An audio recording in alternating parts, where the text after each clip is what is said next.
Yeah. Yeah. Yeah. Simple, okay. Or like, yeah, or like even some sayings. Like, is there anything that, like a saying that we have in English that just like does not translate at all? You'll have to give me examples, Alex. What about, let's see here, kill two birds with one stone. Yeah, there's one in Hindi, "Ek teer se do nishan." So What does that mean? that means you kill two things with one arrow. That's really close. Oh, okay, That's cool. okay. Yeah. Yeah.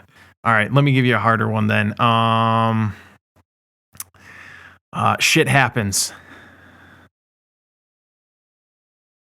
Oh, So I mean, yeah, and that's just the thing. Like that's my take on this guy, is that like he was just spouting some stuff off, and like we said, 6,000 poems. One of them has got to stick, or something's got to kind of fit that piece of that puzzle. yeah. I mean, if So- you look at the prophets, they do end up making a large number of prophecies. So definitely there's a chance of at least one prophecy being correct.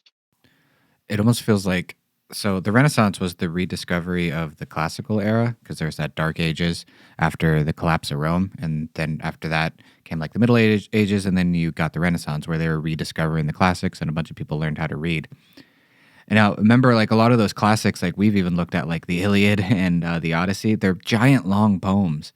It almost feels like he was trying to write history just in poetry form, because that's what was popular, because that's what the Renaissance were. So he could like be a Renaissance guy. So he could be a historian and a doctor. 'Cause that was their whole big thing, is they could be multiple things. And then he just wrote like a shit ton of poetry that got misinterpreted and mistranslated later. Do you think it's one of these things where he wanted to be like known for something, and that's why he did all of this stuff? I wouldn't doubt it. I mean, if you're smart enough during that during that era, I mean, why didn't he just stick with just being a doctor? I'm sure he had plenty of work, like during the middle of the True. plague. Like he probably wasn't bored, so I think he was just trying to. I don't know. I could be completely incorrect, but I bet to an extent he was trying to make a name for himself. But I don't know if he meant to make a name for himself the way that it happened. Yeah, I can agree to that because I haven't found any sources that even say like he called himself a prophet or anything like that. So I just think, like you said, I think he just wanted something out there to, gain a bit of popularity himself, but he didn't expect it to explode the way it has, to where he's like, oh, like, have you ever heard of Nostradamus? He's a world-renowned, prophet, seer, and predicted the future, and he told about this event and that event. That's almost like us making this podcast, and then 500 years from now, they're like, "Oh, this is the most accurate, up-to-date Oh my God. information that we have of any recording ever.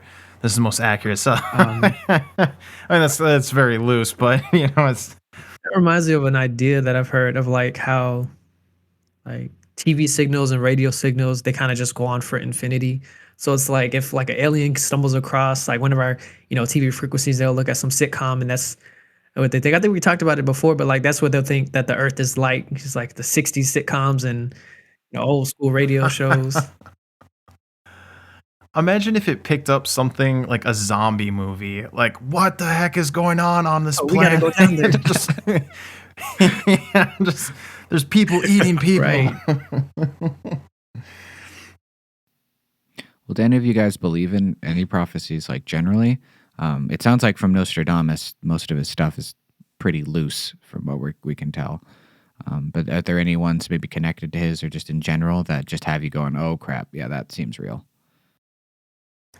So something that my wife and I were actually talking about today, because I was telling her about the podcast that we're about to do, or that we're doing right now, is that the whole 2012, that the world actually did end then, and we're all like in limbo, or we're in like a computer, like like the Matrix simulation thing. Like that would be cool if that were the case. I mean, like it's kind of weird to think about, but like it seems that like 2012, 2013, like in that general area, just everything was just like, just there really wasn't a care in the world, like everything to me at least, like was, just fine. But like nowadays, like 2020 to now, 2022 has just been like chaos and everything. Like, it's just